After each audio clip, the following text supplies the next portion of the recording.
Olha aí, pessoal, parece que as contas começam a ser feitas em relação àquela promessa de corte de gastos, né, aquele pacote de 26 bilhões de reais prometido pelo Haddad, mas não comprometido com absolutamente nada, apenas palavras ao vento, e o pessoal começa então a conferir esses números e olha só, né?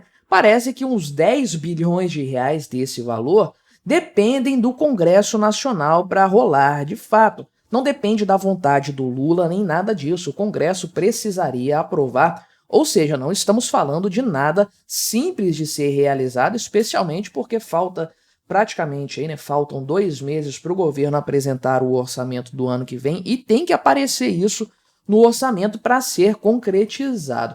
E mais do que isso, também já se faz aí uma análise a respeito do que foi dito, né, os discursos do Lula, do Haddad e tudo mais. E olha, a afirmação bastante correta, diga-se de passagem, que tem sido feita é: pente fino não é ajuste fiscal. Isso aqui resolve um problema momentâneo, mas não muda a estrutura deficitária do Estado brasileiro, principalmente não muda a índole gastadora do governo Lula. Vamos conversar então sobre essa questão, esses problemas, mas antes não se esqueça, deixe o seu like, o seu comentário neste vídeo, se inscreva no meu canal se você ainda não for inscrito, considere se tornar membro patrocinador do meu trabalho. Com valores a partir de R$ 1,99 por mês, você me ajuda bastante dessa forma, pode ter certeza disso, né? Então, está previsto um monte de cortes de benefícios sociais, é claro que não vai cortar dinheiro do rico, do empresário, nada disso aí, né? De linha de financiamento para empresário, essas coisas vão permanecer. Vai cortar do Bolsa Família, né?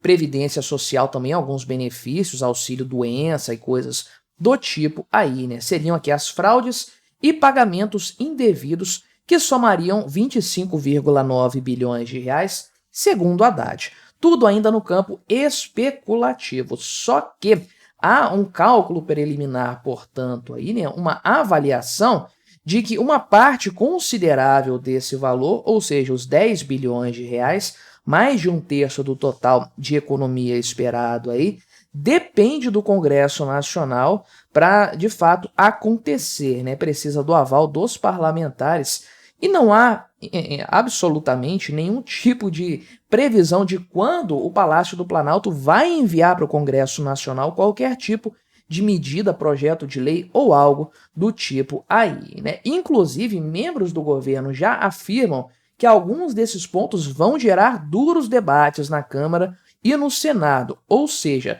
não vai ser algo simples de ser aprovado, muito menos rápido. E não sei se você ainda se lembra disso, é importante sempre frisar, 2024 é ano eleitoral. De agora para frente, né, o pessoal meio que já entra em banho-maria, as campanhas políticas começam em breve, informalmente já começaram, a tendência é que nada de substancial seja decidido no Congresso Nacional a partir de agora até as eleições. Portanto, né, ou seja, o desafio aqui é bastante grande nesse sentido. Então, vai ter aqui, parece que, algumas mudanças no cadastro único, né? A respeito da atualização dos dados que são fornecidos. Você sabe, né? O cadastro único é responsabilidade dos municípios, então a coisa às vezes não acontece de uma forma muito correta e tudo mais. E a regra diz aí que a cada 3 anos a pessoa precisa atualizar os dados dela lá no cadastro único e geralmente isso aí não acontece. A regra é exatamente o contrário. A pessoa passa um bom tempo sem atualizar e nada de muito substancial acontece. Então, uma ideia aqui do governo seria que, no caso de um beneficiário com informações desatualizadas há mais do que 3 anos, os pagamentos seriam suspensos até o cadastro ser regularizado, né? E se o governo tem essa ideia aqui, fica a questão. Por que, de fato, isso aqui representaria uma redução nos gastos? Eles estão vendo que há fraudes nesse sentido? Parece que sim, né? Que a ideia é justamente obrigar todo mundo a se recadastrar e fazer um pente fino a respeito de fraudes de informações para que, no caso especial aqui, de se enquadrar como família unipessoal, né? De fato, isso aqui é um ponto que precisa do Congresso Nacional para ser aprovado. Então, aqui já vai ter um gargalo, com certeza, nesse sentido, né? E o pessoal diz que, principalmente a partir de 2021, o número de pessoas aí, beneficiários solos, né, aumentou bastante, né? Inclusive aqui, logo depois da eleição presidencial passada, mais do que dobrou, esse número quase triplicou, seria um problema aqui então, né?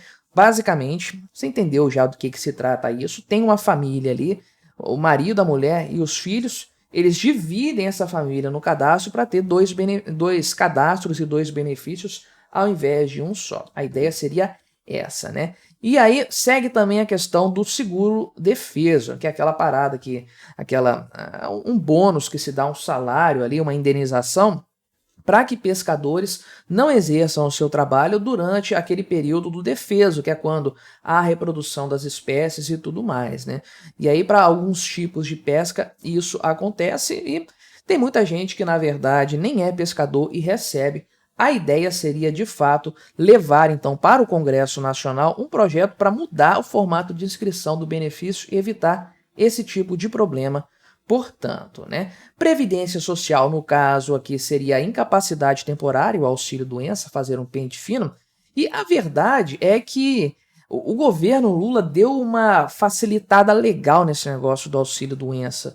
Isso foi perceptível logo nos primeiros meses do mandato do Lula e a parada saiu de controle, eu diria. Também é outro ponto aqui que vai depender do Congresso Nacional para ser avaliado. Ou seja, isso aqui são pontos fundamentais dentro do que foi prometido e o Haddad podia ter avisado isso, né, quando ele deu o discurso dele, falando, ó, tem muita coisa que depende do Congresso, a nossa vontade é fazer isso, mas não dá para agir de forma autônoma nesse sentido. Aí você tem essa questão colocada, grande parte do orçamento dependendo da boa vontade do Congresso de fazer coisas impopulares, um problema sério. É aquela história, para você ampliar um benefício estatal, um programa assistencialista é fácil, todo mundo vota, todo mundo aprova. Para você corrigir isso depois é um inferno. É por isso que você não tem que criar novos programas, nem ampliar os que já existem.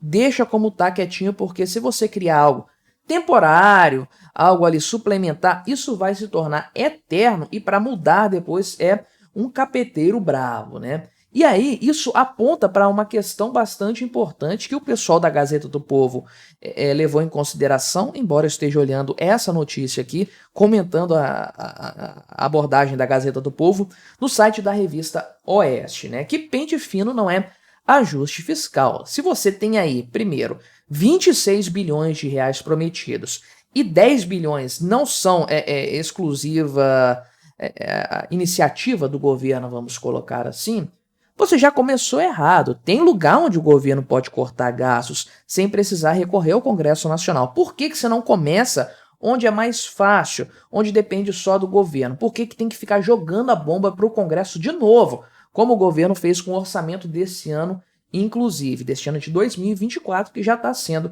executado, né? Então, eles até afirmam aqui, o pessoal da Gazeta do Povo, né, que o Haddad anunciou esse pacote como se estivesse inventando a roda mesmo, uma coisa assim revolucionária, né? Falou que o presidente determinou, cumpra-se o arcabouço fiscal, como se fosse uma coisa assim que houvesse alternativa, né? É a lei manda cumprir a meta fiscal estabelecida, não precisa de autorização do presidente da República para isso. Ah, o Lula autorizou cumprir a meta.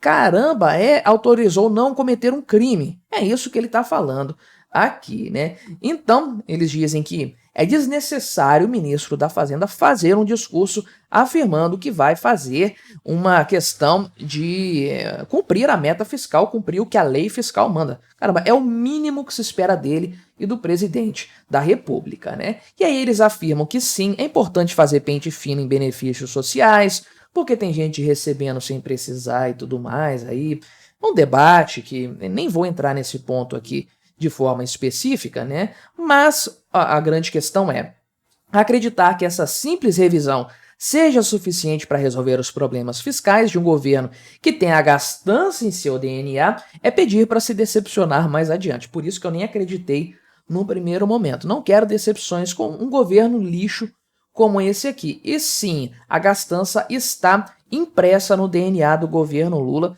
disso todos nós bem sabemos, né?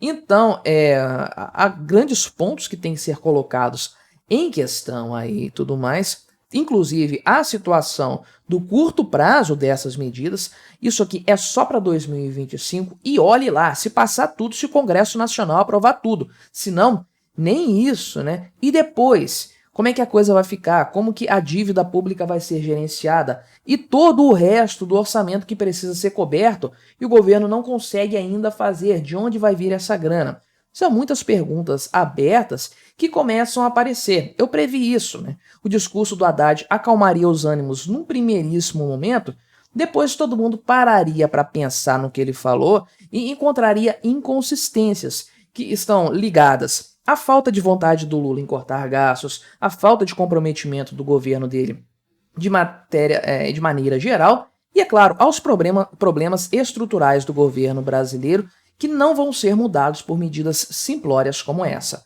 Mas me diga aí o que você achou dessa história, colabore com o nosso debate, se inscreva no meu canal se você ainda não for inscrito e até a próxima.